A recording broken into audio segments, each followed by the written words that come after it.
Mr. Ram Madhav doesn't need an introduction because you must be seeing him or reading him every day in all the newspapers. He's the most visible face of Sangh ideology, Hindu Parivar or Sangh Parivar, whatever you call it. I was asking him, how do I introduce you? Because I know him for many years. But his role after reading what he does every day, I can't figure out what he actually does. He's intellectual par excellence. He's orator, one of the best. And he must be the most frequent flyer, and he must have accumulated maximum miles, which no other leaders has, because he's flighting, every flight you go, you will find a Ram Madhav every day in one flight or the other. So he's coming here, then he's going to Bangalore, from there he's going to Patna, I don't know how many destinations he's going to cover. You can't compete with him. But currently jobless and busy. Sorry? Said jobless and busy. Okay. So he currently is the President of India Foundation, which is one of the best globally known think tank.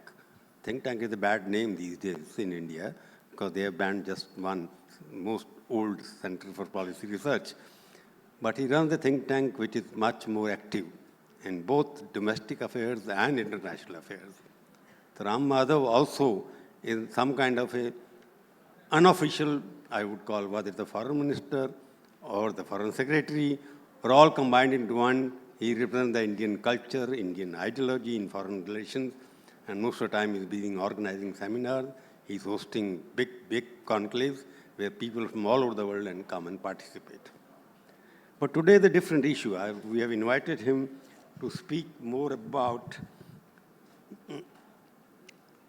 Bharat and Hindutva, because he is the most articulate, ardent spokesperson of Hindutva.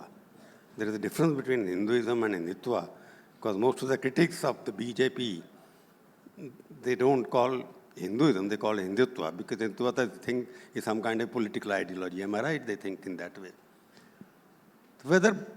I want to start with you, Mr. Ram Madhav.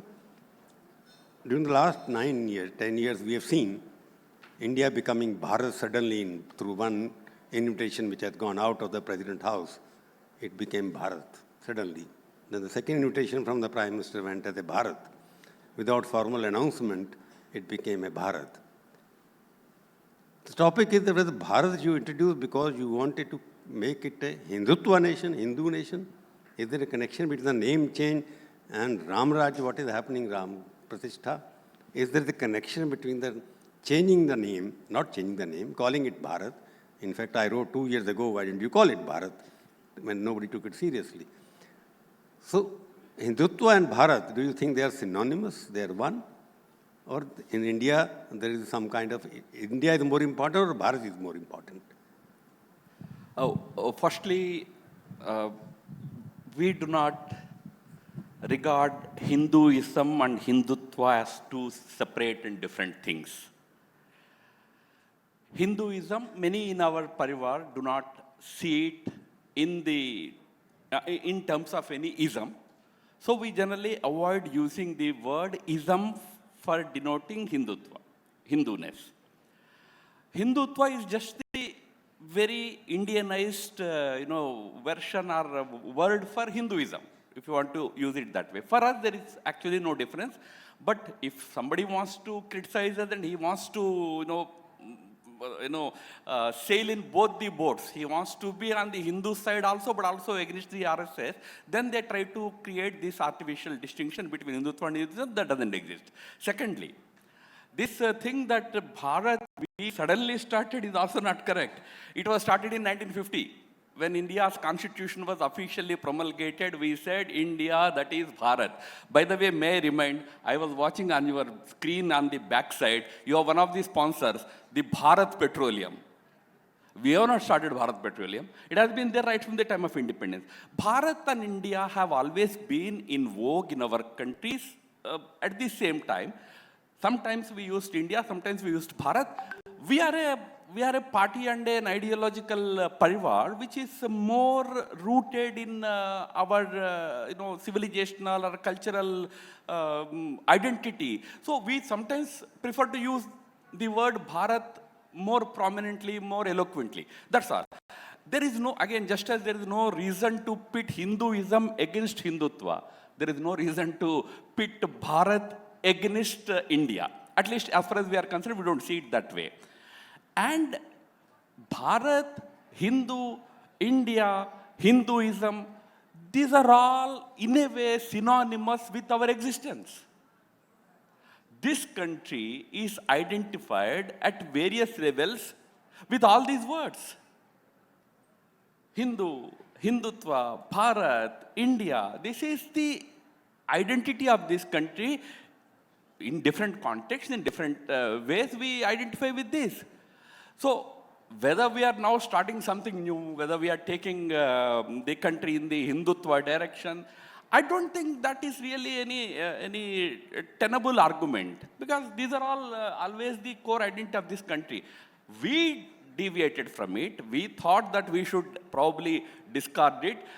Let me end by just reminding, in 1946, December, I think, when Constituent Assembly's first, objects resolution was to be moved, Nehru was to move it. While moving that resolution, Nehru makes a very interesting statement. He says, I know that we are a 5,000-year-old civilization, great culture, great civilization. But when I remember that, I get overwhelmed. I get petrified. And I think that I think whether I am really qualified to be a representative of that great civilization and all that. He starts with that argument. So what Nehru probably found was, probably I am not very qualified to be a representative of it. I am using his own words. I am not putting my argument here. So he thought, let me take an easier way. The fad of the day was European idea, so we take it, let us simply say that whatever you talk about your culture, your Hinduness, your Bharatiyata, is backwardness. So it has a history. There was a debate over what should be our country, what should our country be called. India was proposed by the drafting committee. After a lot of debate, we added that is Bharat also. So for us, India, Bharat, Hinduism, Hinduness, Shashi Tharoorji is there. He authored a book on the virtue of Hinduism. Today we are all recognizing that that is the virtue of it. That or Hindutva, for us there is no difference. I just want to ask, what was the need of renaming Bharat now, just before the election? India was there, and what was the hurry in suddenly G20 used as a platform for promoting Bharat? Was it a political message, or you wanted to redefine the identity of India as Bharat? What was the hurry? Why didn't you do it when you came back? Because it is written in the Constitution, India, that is Bharat, which I wrote 2 years ago, and I am saying 3 years ago. At that time, there was no connection, because Bharat is there. So I'm just asking, everything, why do you connect with the political convenience of yours? You change your thing according to what suits you. Is it right? That's the allegation. No, not political convenience at all. If it was to be political convenience, we should be doing it now, just a couple of months before election, not in October when G20 was held. But G20 was an excellent opportunity when the leaders of the 80% of the world's economy, all the big powers were present there. You introduce the other core identity of this country as Bharat. See, Bharat in G20 was there used as a country nameplate before Honorable Prime Minister. There will be several occasions when Germany is introduced as Deutschland. They introduce their country as Deutschland on international forums. It is out of a sense of pride that, this is my ancient identity, that was done. But in the G20 literature, India was also used several times. It's not that we purged India and then we now changed it to something. No. But yes, as I said, it's our core belief. We are rooted in the civilizational, cultural history and identity of this nation. So we take pride in introducing us as Bharat and Bharatiya. Where it is good, possible. Where it is necessary, India is also used. All the IITs are still called IITs. Name is not changed. So that's why I said, we need not pit these words against each other. They all can happily live together. You are changing names anyway. You have changed the criminal law because it's in English, then you made it something very Sanskritized Hindi. So you are in the process of name changing. You will do that also, what you're talking about. IITs might become Bharatiya Anusandhan or whatever you will call it later on. But question again I'm asking, because you, India and Hindutva, I'm linking with that, Bharat, because your emphasis on Bharat. India is supposed to be, people look at India as a secular country. It doesn't connect it entirely with the Hindutva way of thinking, though India is a majority, 90% Hindus are there. So are you trying to erase that impression that India is no more a secular country, it is Bharat or Bharatiya, or whatever your definition is that? Is that an attempt? Hindutva means Bharat, Bharat means Hindutva and nothing else. Oh, actually, on the contrary, Bharat has always been very secular. You see, this whole idea of India being a secular country as stated by our constitution began in 1976. Even in 1950, or a couple of years before when that whole preamble was being framed, Nehru, on record, this was there in Mr. Jairam Ramesh's book on Krishna Menon. He told Menon, go slow on this word secular. Don't use it so liberally. That's the reason why in our original constitution, in the preamble, we did not use both the words secular and socialist. The opposition came both from Ambedkar and from Nehru.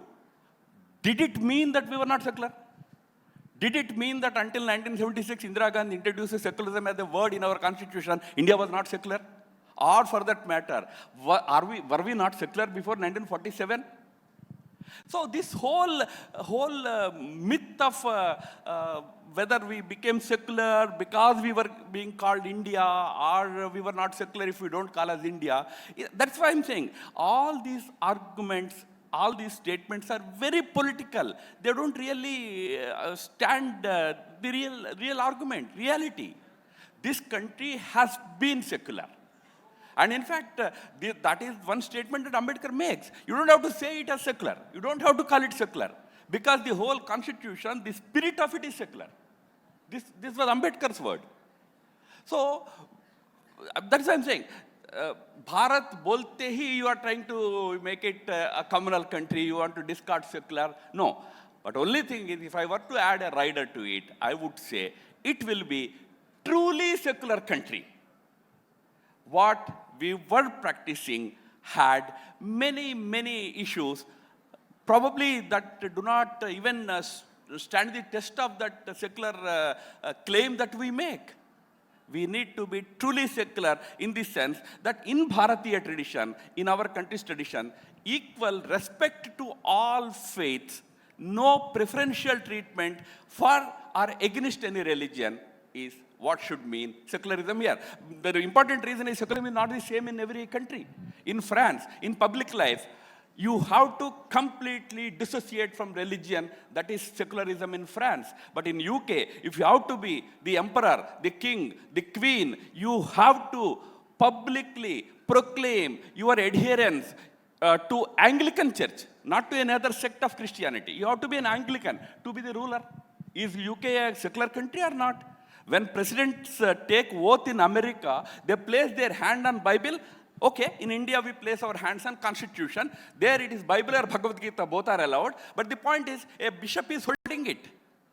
And you are placing that. Is America secular or not? Different countries have different understanding based on their cultural and civilizational ethos. Our understanding is equal respect, no discrimination, no preferential treatment on the basis of religion. That is true secularism.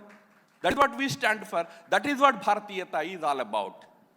No, you're talking that political statements are being made. I'll take example of Shashi Tharoor. He tweeted this morning, exposed. Ram is not a political idol. His Ram is also your Ram. But you're trying to say my Ram is different than his Ram. Is that right? Oh, actually the other way. They are saying that their Ram is secular and our Ram is communal. No, I tell you, sir. I tell you. You know, this whole tamasha that is happening today about Ram Mandir. Sir, you were all active in journalism. You have seen these things. In 1989. I was there yesterday. Yeah, you were there. In 1989, sir, Shilanyas happened. the foundation laying ceremony of the temple happened. Sir, do you know with whose concurrence that happened? With the then central government and with the then state government of Uttar Pradesh, both were led by Congress. And when there was a dispute raised by the Babri Masjid Action Committee over the place where the Shilanyas was to happen, the location, actual location where the Shilanyas was to happen, matter went to the High Court. High Court said, it should happen outside 2.77 acres of the plot. What is the 2.77 acres could not be decided. Initially, the central government said, no, Vishnu Hindu Parishad is violating, it is doing it in the disputed side, etc., etc. Then Mr. Bhutta Singh went, Mr. Kamalapati Tripathi went, the then Chief Minister Narendra Tiwari went, held negotiations with Vishnu Hindu Parishad, suddenly declared that the site that Vishnu Hindu Parishad decided to Silanyas is actually a valid site. It is outside the dispute. They gave, media wrote, you all wrote, that active support of the then state and central government. Ram Janmabhoomi Shilanyas happened. That is secular act. When on the same site, on the same Shilanyas site, if a temple is built, how can it become a communal act? Where foundation was laid, that is secular. When you got it laid there, you were present there. And when the temple comes up, how can it become a communal act? So that's why I'm saying this whole thing is being politicized not by us, but those who are opposing it. Faizabad say Mr. Rajiv Gandhi started his election campaign in 1989 from Faizabad, October. Why Faizabad? Because, and there was a reference that if we get elected, we will get Ram Rajya. What is that Ram Rajya? But your Ram Rajya is secular, my Ram Rajya is communal. But how can it be that Ram, way? the question, you raised Rajiv Gandhi question, you see, I was covering that time. When you are talking about construction of Ram Mandir, why don't you give a credit to Rajiv Gandhi government for reopening the Ram Mandir, which was closed for 45 years? Do you speak about that? It was Rajiv Gandhi who facilitated the opening of the Mandir. After that, you constructed the temple. Sir, we went much further. No, we went much further. Do you ever give them credit? We actually invited the leaders of Congress party. That is the point. That's the point they are making. They said that no, it is your show. But you were there for laying the foundation stone. Correct, you are right. But who are you to invite them? Ram belongs to a Shashi. Then not we. Those who are mandated to build the temple. That is the answer. That time it was Vishnu Hindu Parishad. That is acceptable for Congress. My question. You know, Mr. Bhutta Singh held negotiations with Ashok Singhal ji. With? Sir, people know about it. With? In 1989, he held negotiations with him. And between them, an agreement happened that yes, Shilanyas will happen at the exact site where Vishnu Hindu Parishad had decided, at the exact moment when it was decided. This was an agreement, and agreement means it is not a written agreement, because the government was controlled by Congress both in the state and at the center. So we are not politicizing it. That's why invitation was extended. You see, two things, Ram, you will not give credit to, because I am witness to the history. Because why I am saying that it's become a you want to use it as political, that's the allegation the opposition is making. I am just saying that. Babri Masjid was demolished when Prime Minister of India was a Congress person. And he was sleeping when it was demolished. Because I went to his house on that day, I was Indian Express editor. On 5th of December morning, we published a photograph of Babri Masjid, how it is going to be demolished on 6th of December. The whole, now you can search it. He allowed, willy-nilly, to demolish the whole thing, it should be over. Rajiv Gandhi's government open the gates of Mandir, so that the Mandir process, one step, you demolish the structure. Second step, you open the Mandir, so you become legitimate place owner. But these are the two important milestones in the history of India, which led to the final construction of the Ram Temple, foundation for which was laid by the Congress government. Do you agree or not? No, so fair enough. I am going much further. The Ram Lala appeared in the Babri structure when Congress was in power. In 1949, it appeared. K.K. Nair was the commissioner at that time. So, you are right. You talked about Shilanyas. Before Shilanyas, locks were opened in 1986. Mr. Rajiv Gandhi was the Prime Minister. Sir, if Congress wants to take credit, Shiv Sena wanted to take credit for the demolition. Let Congress also take credit for demolition or whatever, because you are saying Mr. Narasimha Rao did not do what he was supposed to do. So if that credit also you want to give to Congress, I don't mind. I mean, we are saying this mandir is coming up because of the sacrifices of millions of Hindus and the desire of 1.4 billion Indians. Indians, I'm saying, for a very important reason. When the temple construction was to be undertaken, when it was decided to collect funding from the people, we should not take a single penny from the governments, neither from UP government nor from the central government. It was decided because when Somnath was to be built, it was a cabinet decision. So much of secularism we are talking about. I'm criticizing, I'm actually welcoming it.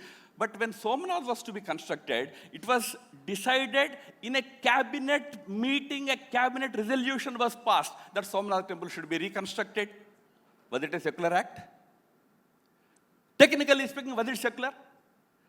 Mahatma Gandhi was alive, not at the time of the resolution. Before, he actually already told Patel that whenever you want to rebuild Somnath temple, please don't use government money. Let it be a people's temple. Collect it from the public. That is why Patel says in the cabinet meeting that, okay, we are passing the resolution to rebuild the temple there, but let us depend on the funds given by people of the country. Somnath was built like that. So when you want to give credit, give to millions and millions of Ram Bhaktas. And when the temple was consecrated in Somnath, Rajendra Babu was president. Okay, you can say he was president of the country, he was there. Why was Purushottam Das Tandon there? Purushottam Das Tandon was the president of All India Congress Committee, AICC. Why was Tandon there? If Tandon can go to Somnath, why not Kharge ji go to Ayodhya?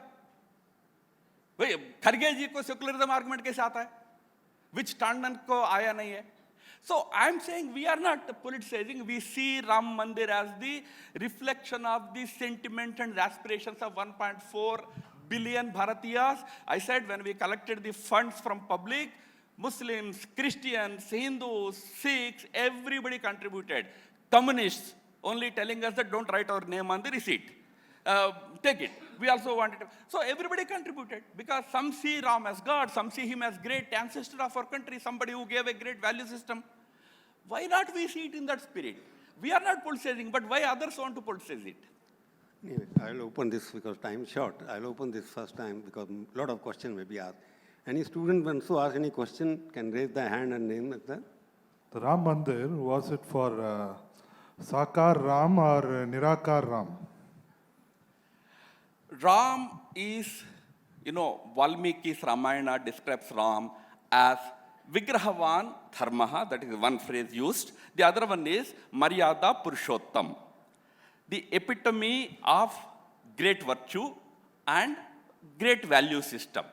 So you worship him as Sakar, those who want to worship him as Sakar, he is Sakar.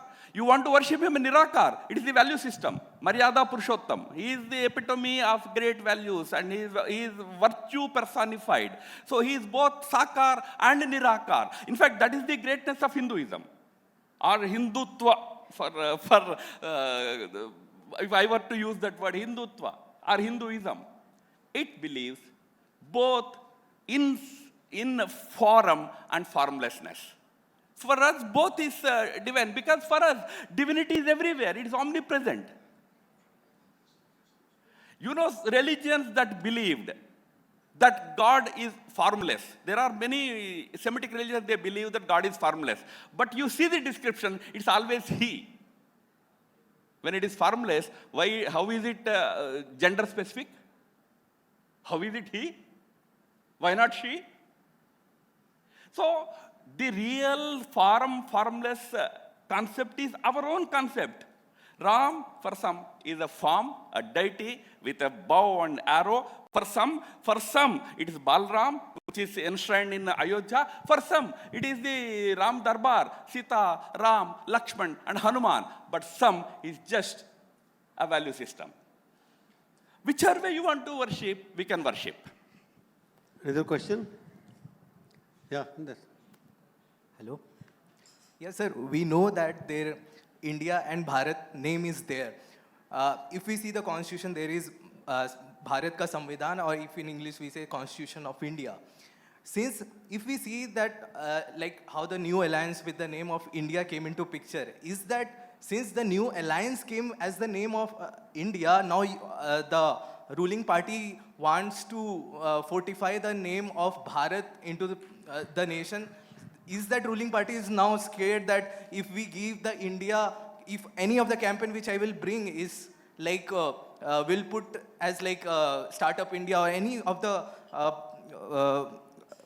program which they bring with the name of India, so it will be showing that it's come from other. So Startup alliance. India has changed. No, it's Not not. changed, na? But Then you are answering the question. We are not afraid. In fact, actually, nobody is afraid from our side. There are many who are afraid of that side. Mamata Banerjee has declared, I don't want to do anything with India Alliance. So they are more afraid, not we.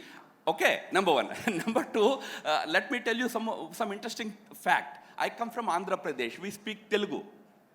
In Telugu, invariably, every book, everywhere, if you write about the name of the country, you write only Bharat Desham. Bharat is what we read. We don't write India Desham. We read Bharat, very naturally. Is it a political decision? We are afraid of India Alliance, that's why we are using Bharat in Andhra Pradesh. That will be the most silly argument. No, nobody is afraid. There are many afraid on that side. They are not joining them. But that is not the reason. I can tell you that's not the reason. As I said, as I answered, Bharat, we have a commitment.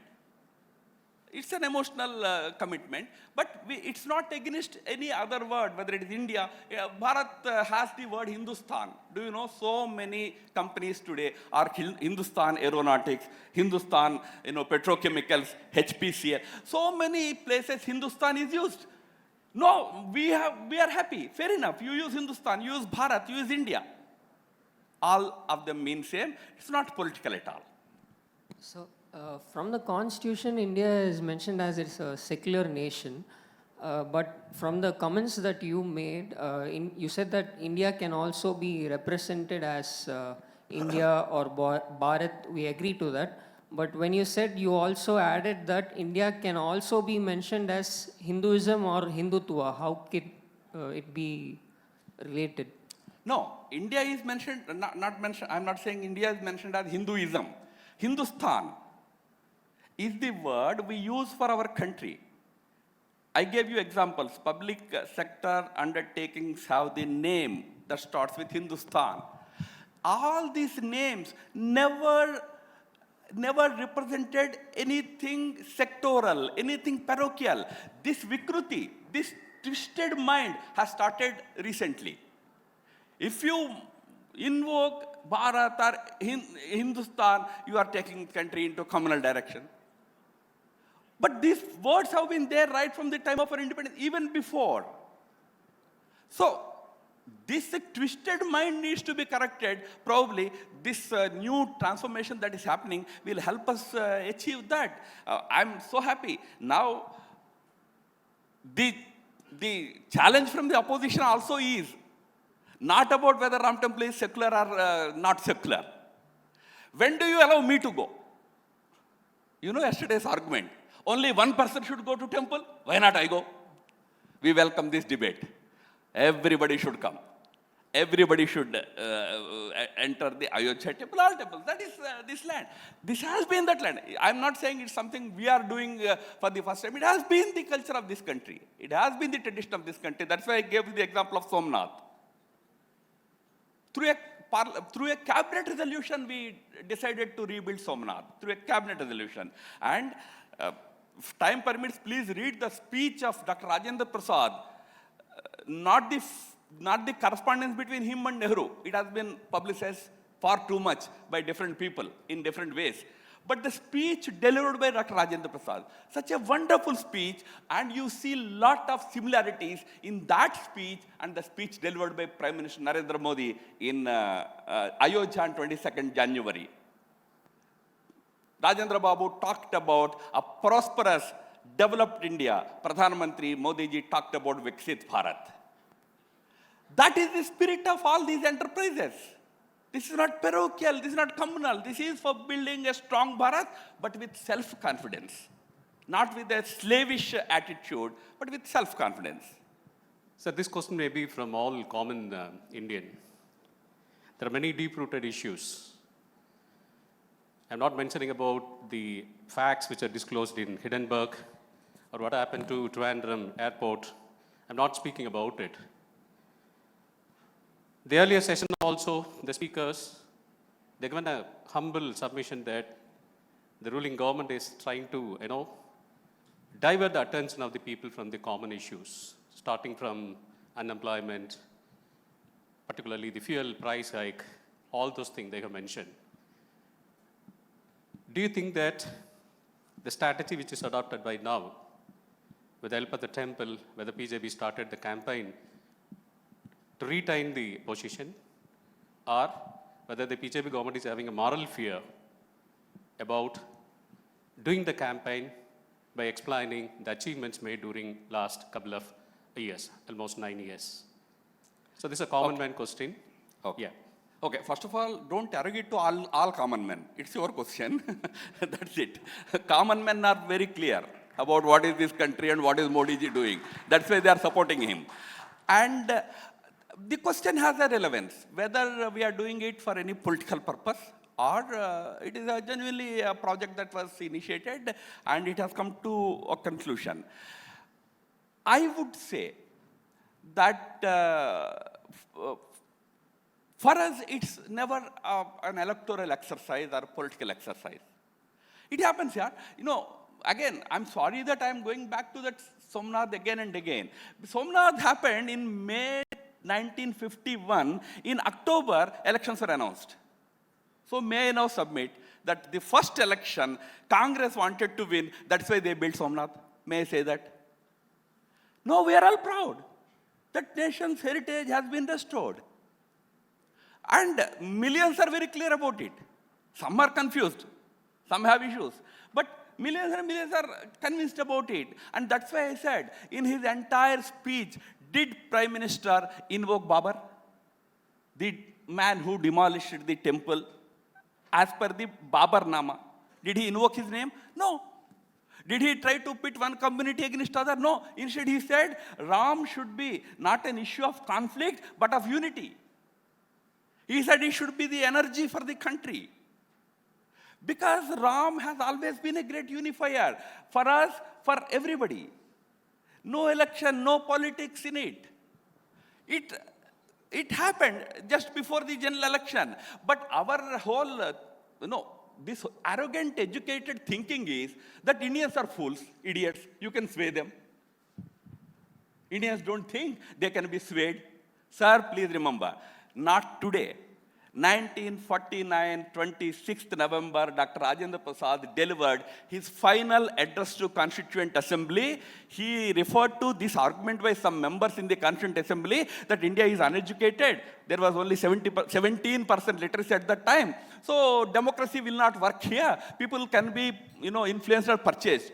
Rajendra Babu says, I come from a village in Bihar. I have full faith in the wisdom and political maturity of my countrymen, even if it is a rural person, even he is educated or uneducated, politically he is mature, he is wise. You don't have to worry about India's democracy. And we have proved for 75 years. So please don't worry today. It is safe.